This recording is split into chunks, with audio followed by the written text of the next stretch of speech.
सबको गुस्सा आता है तो किसी को नहीं पहचानता है, भले बाद में मना ले सो। आक्रमण कर दिया। कौन सा आक्रमण? कलिंग आक्रमण। यहाँ के राजा नंदराज, कौन थे? नंदराज। कलिंग आक्रमण कर दिया गया और कलिंग आक्रमण इतना भीषण आक्रमण था कि कलिंग का बच्चा बच्चा को काट दिया गया। मतलब बूढ़ा बच्चा किसी को नहीं देखा गया, सबको काट दिया गया कलिंग युद्ध में। अशोक का हृदय कलिंग युद्ध में मरे लाश को देखकर नहीं हुआ था, बल्कि अशोक का हृदय वहां पर महिलाओं की लाश और बच्चों की लाश को देखकर हुआ था।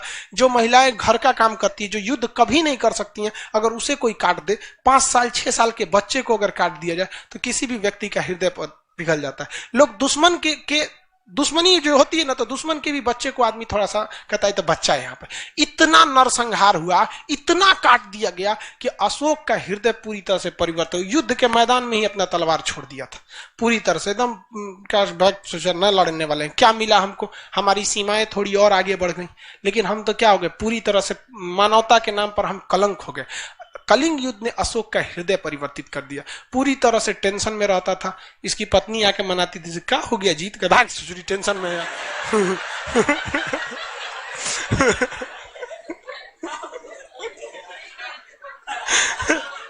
वो बेचारा अपने टेंशन में आकर खाना खा लीजिए, नाश्ता कर ले, अरे बेचारा वो इतना टेंशन में, उतना आदमी को काट के आया, वो पे दिमाग नोचेगी तो झाड़ दिया, भागे हम तो कारू बाकी करिए, हमरो झाड़ दीजिएगा, तो कहते तू स्पेशल है, निकल यहाँ से। स्पेशल लड़का सबको गुस्सा आता है तो किसी को नहीं पहचानता है, भले बाद में मना ले सो।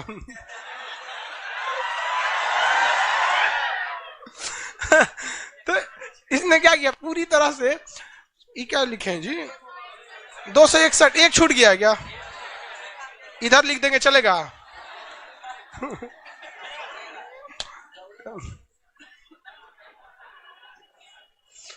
एक छूट गया था वहां। तो 261 ईसा पूर्व में क्या हो गया था भाई, कलिंग युद्ध किया। कलिंग युद्ध के बाद इनका क्या हो गया, हृदय परिवर्तित हो गया। जब भी आप कोई चीज एक्सट्रीम हो जाता है ना, एक्सट्रीम लेवल पे चल जाएंगे ना, तो फिर आपको दिमाग मतलब वहां से क्या होने लगता है, भागने लगता है।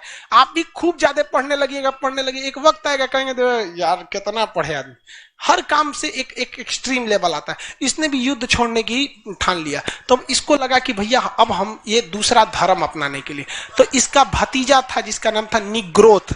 भतीजा का नाम क्या था, निग्रोथ। निग्रोथ जो था वो बहुत शांत रहता था और उसको कोई टेंशन नहीं रहता था। तो ये निग्रोथ से बड़ा प्रेरित था भतीजा से, कहता था तुम इतना शांत कैसे रहता है, तो कहा कि हम बौद्ध धर्म अपनाते हैं। बौद्ध धर्म में अष्टांगिक मार्ग पर चलिए, मार धार मत करिए, 10 सील का पालन कीजिए। यहाँ पर जो 3 उनके उपदेश दिए गए हैं उनको ध्यान दीजिए, सत पिटक, विनय पिटक, अभिनव पिटक, इस सबको पढ़िए, ठीक रहेगा। तो महात्मा बुद्ध ने पूछा कि महात्मा बुद्ध करे, अशोक ने पूछा कि क्या है बौद्ध धर्म। कहा देखिए हम कोई बौद्ध धर्म के बहुत बड़े पुरोहित तो है नहीं, पुरोहित नहीं है हम, एक काम कीजिए आपको हम एक गुरु के पास ले जाते हैं। तो अशोक को बौद्ध धर्म की प्रेरणा क्या मिली, प्रेरणा किसने दिया, निग्रोथ। प्रेरणा किससे मिला, निग्रोथ। ये उनका क्या था, भतीजा था। लेकिन बौद्ध धर्म की शिक्षा किससे मिली, उपगुप्त। बौद्ध धर्म की शिक्षा किससे मिली थी, बौद्ध धर्म की शिक्षा किसने दिया था, उपगुप्त ने। तो अशोक को बौद्ध धर्म की शिक्षा किसने दिया, उपगुप्त ने दिया। इसके बाद अशोक कौन सा धर्म अपना लिया, बौद्ध धर्म। अशोक ने कौन सा धर्म अपना लिया, बौद्ध धर्म। लेकिन अशोक दूसरे धर्मों को हमेशा इज्जत की भाव से देखता था और कहा कि मेरा धर्म बौद्ध धर्म है, लेकिन मेरी जनता का धर्म बौद्ध धर्म नहीं है। जनता स्वतंत्र है वो अपने धर्म को मानने के लिए, वो सामूहिक जगहों पर कभी भी बौद्ध धर्म की मतलब ऐसा जबरदस्ती नहीं करता था। अशोक ने अपने बेटा महेंद्र और बेटी संघमित्रा, अशोक ने अपने बेटा महेंद्र और बेटी संघमित्रा को कहां भेजा था, श्रीलंका। तो बेटा महेंद्र और बेटी संघमित्रा श्रीलंका गई और इससे प्रभावित होकर श्रीलंका के सिंघली वंश के शासकों ने बौद्ध धर्म को अपना लिया और आज भी श्रीलंका में बौद्ध धर्म की ही अधिकता है। अशोक ने जितना बौद्ध धर्म को फैलाया उसने दूसरा किसी ने नहीं फैलाया था। अशोक ने बौद्ध धर्म को बहुत शालीनता से फैलाया, कोई जोर जबरदस्ती करके नहीं फैलाया था। अशोक जगह जगह पे संदेश देता था कि लोगों को अत्याचार न किया जाए और अशोक ने यह प्रण ले लिया जब बौद्ध धर्म अपनाया कि आज के बाद वो कभी भी हथियार नहीं उठाएगा। लेकिन अशोक के डर इतना ज्यादा था लोगों में, जब तक अशोक जिंदा था किसी की औकात नहीं थी वो कुछ कर सके, क्योंकि उनको पता था इन हाथों ने केवल हथियार छोड़े हैं, चलाना नहीं भूला। किसी दिन अगर उठ गया तो फिर सबको साफ कर देगा यहाँ पे, क्योंकि लोगों ने इसे देखा था कश्मीर को निपटाते हुए, कलिंग का फाइल निपटाते हुए, इतना बुरा मारा जिसका कोई हद नहीं। लेकिन जब अशोक मरा था तो इसी के सिंहासन को लोगों ने उखाड़ फेंका था और इसके बाद कई वंशों की स्थापना होगी। तो अशोक ने अपने बेटा बेटी को कहां भेजा भैया? श्रीलंका में भेजा था, श्रीलंका में। और भारत में अशोक ने, इवन भारत के अलग अलग जगहों पे अशोक ने सोचा कि बौद्ध धर्म का क्या किया जाए? प्रचार किया जाए। तो बौद्ध धर्म के प्रचार के लिए अशोक के समय कौन सी बौद्ध संगीति की स्थापना हुई? चौथी बौद्ध संगीति हुई थी। तीसरी बौद्ध संगीति कहां हुई? पाटलिपुत्र में। किसके देखरेख में? अशोक के देख। अशोक के समय में बौद्ध धर्म की तीसरी बौद्ध संगीति हुई। अशोक ने ईरान के शासक डेरियस, जो हकमनी वंश का था, ईरान का शासक का नाम क्या था? डेरियस, हकमनी वंश का शासक, उससे एक सीख लिया था अभिलेख लिखवाने का।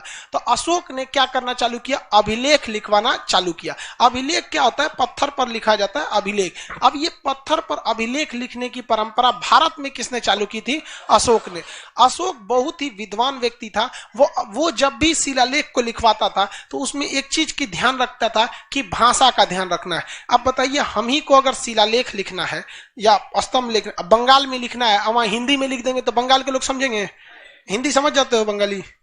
हम पढ़ने में दिक्कत होता है, ऐसे बोलते हैं तो समझ जाते हैं।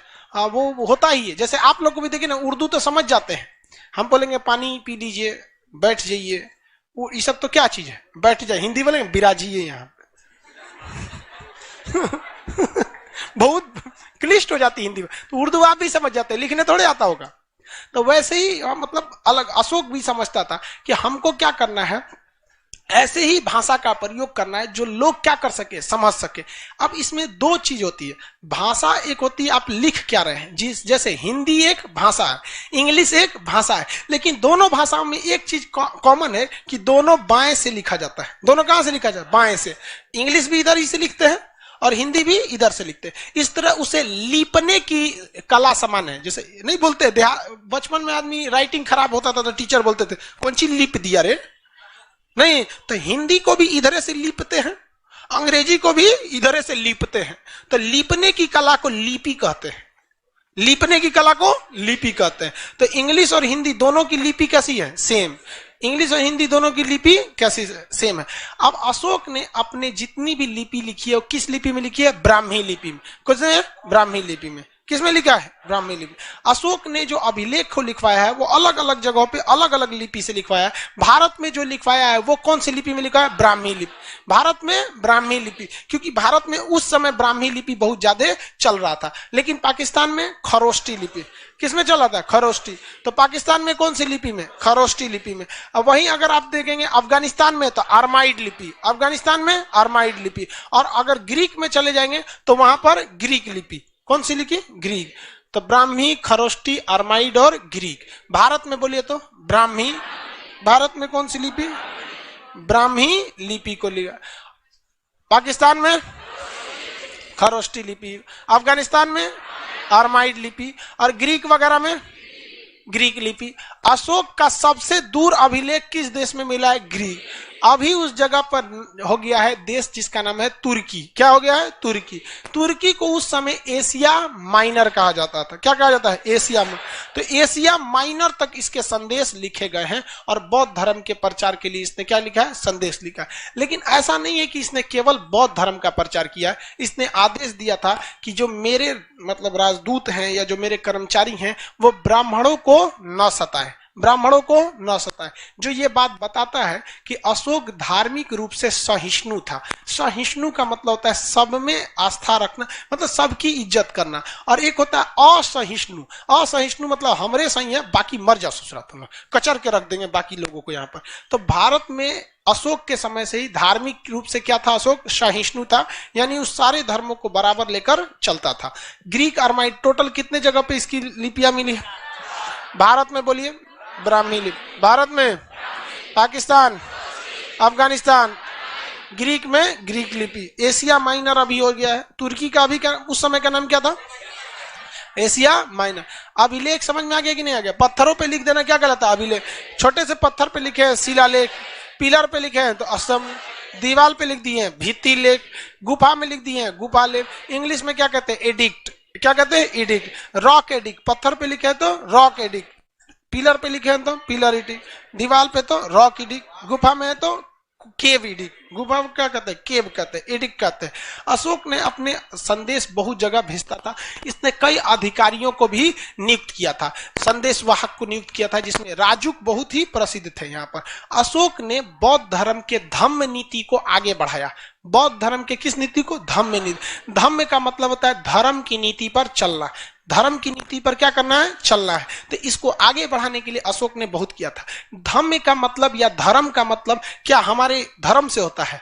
हम लोग गलत समझ में करते हैं। धर्म का अर्थ होता है इंसानियत, धर्म का अर्थ होता है इंसानियत, जिसके अंदर हिंदू धर्म, मुस्लिम धर्म, ये तो धर्म ही नहीं है। लोग बोलते हैं ना धर्म संकट में फंस गए, तो मतलब इंसानियत। तो उसने ऐसे लोगों को संदेश दिया और इसकी जांच के लिए कि लोग इंसानियत के रास्ते पे चल रहे हैं या नहीं चल रहे हैं, अर्थात धम्म के हिसाब से चल रहे हैं कि नहीं चल रहे हैं। इसके लिए उसने एक मंत्री नियुक्त किया।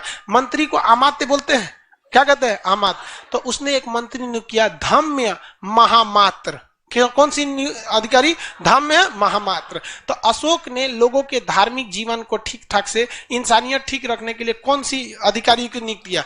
धम्म महामात्र। कौन सी अधिकारी? धम्म महामात्र। कौन सा? धम्म महा।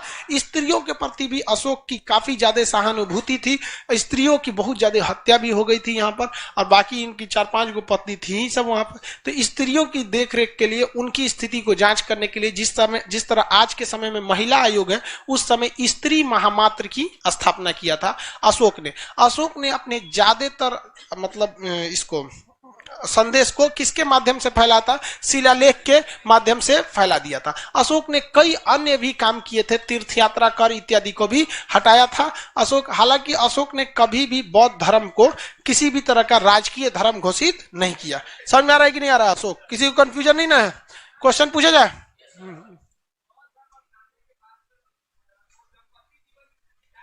हाँ हाँ हाँ, ठीक ठाक, फैमिली के साथ रहते थे। बौद्ध धर्म के बाद भी वो लोग फैमिली के साथ रहता था। पहले के जमाने में महावीर स्वामी और महात्मा बुद्ध ना, ये लोग घर छोड़ के भाग गया, बाकी लोग घर नहीं छोड़े थे लोग। यहाँ पे अशोक का जन्म कब हुआ था? अशोक का जन्म, अशोक का राज्याभिषेक कब हुआ? राज्याभिषेक के चौथे वर्ष कलिंग युद्ध। कलिंग युद्ध के समय राजा कौन था? नंदराज। कलिंग युद्ध की जानकारी अशोक ने किसी शिलालेख में दिया है? दिया। वो हम आगे पढ़ाएंगे, और अशोक के 14 शिलालेख तो उसमें ही बताएंगे। लेकिन कलिंग युद्ध की विस्तृत जानकारी ये एक अभिलेख से मिलता है, जिसका नाम है हाथी गुफा अभिलेख। ये उड़ीसा में स्थित है, हाथी गुफा अभिलेख। तो कलिंग युद्ध की जानकारी, कलिंग युद्ध की जानकारी किस अभिलेख से मिलती है? हाथी गुफा अभिलेख। विस्तृत जानकारी हाथी गुफा अभिलेख। क्या हाथी गुफा अभिलेख अशोक का है? नहीं। क्या नंदराज का है? नहीं।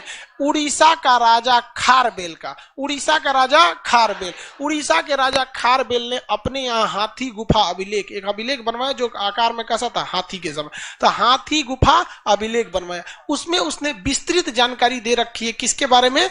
कलिंग के बारे में, अशोक के बारे में, कि अशोक नामक राजा मगध से आकर कलिंग पर क्या किया था? आक्रमण किया, और कलिंग को भारत में क्या कर लिया गया था? मिला लिया गया था। कलिंग युद्ध के बाद अशोक ने बौद्ध धर्म को जानने के लिए, बौद्ध धर्म की प्रेरणा किसने दिया था? निग्रोध। बौद्ध धर्म की शिक्षा किसने दिया? अशोक की 5 पत्नियों में सबसे प्रिय पत्नी कारु। बाकी अशोक ने अपने बेटा और बेटी का नाम बताइए तो? संघमित्रा और महेंद्र। महेंद्र और संघमित्रा। कहाँ भेजा गया था? श्रीलंका। अशोक के समय कौन सी बौद्ध संगीति हुई? तीसरी बौद्ध संगीति। अशोक का बौद्ध धर्म राजकीय धर्म था, इसका निजी धर्म था। क्या इसने दूसरे धर्मों के प्रति सहिष्णु था या असहिष्णु था? सहिष्णु था। अशोक को इस अभिलेख लिखने की प्रेरणा किसने दिया? किसने? डेरियस। डेरियस कहाँ का शासक? ईरान का शासक। डेरियस ईरान का शासक। ईरान के किस वंश का शासक? हकमनी वंश का। कौन सा वंश? हकमनी वंश का शासक था। अशोक ने जनता की भाषा में कुल 4 लोकप्रिय भाषाओं में अभिलेख लिखा है। भारत में, पाकिस्तान में खरोष्टी लिपि, अफगानिस्तान में अरमाई, और ग्रीक में अभी के समय उस जगह का नाम तुर्की, हालांकि उसे और नाम से जानते हैं, एशिया माइनर के नाम से जानते हैं। अशोक ने जो अपने अभिलेख लिखवाए हैं, ये अशोक के जितने अभिलेख है, ये अभिलेख जो सबसे ज्यादा किस भाषा में है? किस, अब आप ही बताइए, सबसे बड़ा एरिया इसमें कौन दिख रहा है? भारत। तो सबसे ज्यादा किस में होंगे? ब्राह्मी। किसमें? ब्राह्मी लिपि में होंगे यहाँ पर, अशोक वगैरह के काल में। आगे बढ़ जाते हैं, किसी को अशोक में दिक्कत नहीं है, कोई प्रॉब्लम नहीं ना? देखिए मटेरियल में कुछ गलती उलती है, हाँ देखिए कुछ सुधार उधार भी करना है इसमें। अशोक ने क्रूरतापूर्वक कहां के विद्रोह को दबाया था? कलिंग के। कहां के विद्रोह को? कश्मीर के विद्रोह को न दबाया था, कलिंग बोलता है। अब इसके बाद बच गया अशोक का मतलब शिलालेख, सैन्य व्यवस्था, अर्थव्यवस्था इत्यादि के बारे में देखते हैं। चलिए पकड़िए, अभी अशोक का मेनली अभिलेख वाला हिस्सा देखते हैं। देखो भाई, अशोक के जो अभिलेख थे, कलिंग कश्मीर को दबाया गया था जो विद्रोह, बहुत क्रूरतापूर्वक था, और उसकी जानकारी किस पुस्तक से मिलती है? राजतरंगिणी से। अब अशोक के अभिलेखों के बारे में हम लोग समझते हैं। अभिलेख अशोक ने कई टाइप के लिखवाए, एक कुछ बड़े अभिलेख है, कुछ छोटे अभिलेख है। कुछ अभिलेख ऐसे हैं जो पिलर पे लिखे गए हैं, जिसे हम लोग स्तंभ लेख कहते हैं। तो अशोक के अभिलेख कई कैटेगरी में बटे हैं और कई भाषाओं में बटे हैं। अभिलेख में अशोक की सबसे बड़ी समस्या ये थी कि अशोक वगैरह की जानकारी, खोदाई वगैरह तो यहां हुई बाद में खोदाई हुआ, और पत्थर पे कुछ कुछ लिखा हुआ संदेश मिला, तो इसको लिखने की सफलता जो मिली थी जेम्स प्रिंसेप को मिली। अशोक के अभिलेख लिखने की सफलता किसे मिली? जेम्स प्रिंसेप को। अशोक के अभिलेख लिखने की सफलता जेम्स प्रिंसेप को। लेकिन जेम्स प्रिंसेप को एक बात, बहुत बड़ी समस्या आ गई, क्योंकि वहां कहीं भी अभिलेख पर अशोक नहीं लिखा था। दिक्कत, संदेश लिख दिया था, मैं मगध का राजा। अरे सोच रहे मगध का राजा, तो मगध में तो 75 को राजा होके गए सब, क्या पता कि अजात शत्रु का है कि बिंबिसार का है कि अशोक का है। नहीं ना कह सकते कि धनानंद का है, किसी का भी हो सकता है। वहां पे लिखा मैं मगध सम्राट, तो भैया मगध का सम्राट तो बहुत से लोग थे। प्रियदर्शी, मगध साम्राज्य में कोई प्रियदर्शी था ही नहीं और लिखता मैं मगध साम्राज्य प्रियदर्शी। तो सब पढ़ने की, तो अभिलेख प्रिंसेप लिखेगा कैसे? लिखने की बोल दिए हैं। अरे वही बात है, लिखेगा थोड़ी ना। अशोक ने तो अभिलेख लिख दिया, लिखने की प्रेरणा किससे लिया था? डेरियस। उस लिखे हुए अभिलेख को कोई पढ़ ही नहीं पा रहा था, उससे पढ़ने की सफलता पहले किसे मिली? James Prinsep. उसी ने पढ़ा, और पढ़ने के बाद सबसे बड़ी समस्या क्या आ गई? उसमें क्या लिखा हुआ था? मगध सम्राट। हर जगह क्या लिखा था? मगध सम्राट। और बाकी कई जगह लिखा था मैं मगध का राजा प्रियदर्शी। लेकिन दिक्कत जानते क्या हो गया? हर जगह सुबूत उबूत मिलाया जाता है ना, कहीं कहीं से लिंक हो जाता है। बस एक जगह लिख दिया, राजस्थान में। राजस्थान में एक अभिलेख लिखा, वहां लिखा मैं मगध सम्राट अशोक प्रियदर्शी। तब कहते ओए ससुरा, जहां जहां प्रियदर्शी लिखल है ये है, कौन है? यही है। तो कहीं कहीं के अभिलेख में, टोटल अभिलेख में क्या अशोक के नाम लिखे गए? 3 नाम प्रसिद्ध है, एक प्रियदर्शी, एक मगध सम्राट। एक ही जगह क्या लिखा गया है? अब अशोक लिखा गया। अब इसके कई अभिलेख है, कुछ छोटे अभिलेख है, कुछ बड़े अभिलेख है, कुछ क्या है? स्तंभ लेख है सब। तो इस सारे अभिलेखों को हम लोग अब इसको अलग से एक ही टाइप में पढ़ेंगे लोग। आज थोड़ा सा टॉपिक क्या हो जाएगा? चेंज टाइप का हो जाएगा। अभी तक तो राजा वगैरह देख रहे थे लोग, यहाँ पे बिंबिसार वगैरह देख लिए कि नहीं? इसमें किसी को दिक्कत नहीं है? एक बार इसको देखते हैं, फिर अभिलेख के बारे में। बिंदुसार किस धर्म को मानता था? क्या अशोक आया तो आजीवक संप्रदाय के साथ कोई भेदभाव किया? हम कैसे मान ले कि भेदभाव नहीं किया? हम कैसे मान ले? हाँ, अशोक आजीवक संप्रदाय की भी इज्जत करता था, क्योंकि ये गया में स्थित बराबर नाम के जगह पर कुछ पहाड़ स्थित है। जगह का नाम क्या है? बराबर। हालांकि वो बराबर है ही नहीं है, बराबर जगह पे क्या है? पहाड़ है। उन पहाड़ों पर गुफा बनवाया था। उस गुफा के कितने संख्या थे? 4। और किसे दे रखा था? आजीवक संप्रदाय। 4 गुफाओं के नाम क्या थे? एक का नाम था सुदामा, गुफा का नाम सुदामा, कर्ण, चोपड़ा विश्व झोपड़ी, सुदामा कर्ण चोपड़ा विश्व झोपड़ी, सुदामा कर्ण चोपड़ा विश्व झोपड़ी, सुदामा कर्ण चोपड़ा विश्व झोपड़ी, सुदामा कर्ण चोपड़ा विश्व झोपड़ी। ये चारों गुफाएं इसने किसे दे रखा था? आजीवक। इससे यह स्पष्ट होता है कि अशोक आजीवक संप्रदाय के प्रति भी श्रद्धा रखता था। ब्राह्मणों को न सताने का आदेश दिया, इसका मतलब यह हिंदू धर्म में भी श्रद्धा रखता था। खुद कौन से धर्म को अपनाता था? बौद्ध धर्म को। इसके दरबार में जैन धर्म के लोगों को भी बहुत इज्जत सत्कार दिया गया था। महिलाओं की स्थिति सुधारने के लिए महिला महामात्र नामक अधिकारी की नियुक्ति किया था। लोगों की शिकायत इत्यादि को सुनने के लिए भी अधिकारी वगैरह की नियुक्ति किया। इसका मतलब अशोक ने कोशिश किया कि समाज के छोटे से बड़े लोगों को क्या किया जा सके? बराबर का दर्जा दिया जा सके। और अपने संदेश को फैलाने के लिए अशोक ने कई जगहों पर क्या रखा था? शिलालेख। और ये इसकी इंसानियत थी कि मगध का इतना प्रतापी योग्य शासक होने के बावजूद वो अपना नाम अशोक नहीं लिखवाता था। और यहाँ लोग को विधायक जी नाली बनवाते हैं तो नाली से पहले खुदवा के लिख जाते हैं स्वर्गीय फलाना, स्वर्गीय नहीं, माननीय, गलती हो गया, माननीय मतलब फलाना आदमी है, स्वर्गीय नहीं, माननीय लिखवा दे। जबकि वो केवल क्या लिखवाता था? मगध सम्राट। जबकि ऐसा भी तो हो सकता है, मुखिया जी अगर नाली बनवाए या सड़क बनवाए तो लिख सकते हैं ना माननीय मुखिया के कर कमलों से मतलब प्रारंभ किया गया। तो माननीय मुखिया अगवा नाम जरूर लिखवाता है। वो अशोक इतना महान होने के बाद भी जल्दी नाम नहीं लिखाया था, इसीलिए समस्या हो गई थी उसे पढ़ने में कामयाबी सबसे पहले किसे मिले? James Prince. अब हमें क्या पढ़ना है? अशोक के शिलालेख हो, स्तंभ लेख, छोटे लेख, बड़े लेख इत्यादि के बारे में अब हम चर्चा कल करेंगे।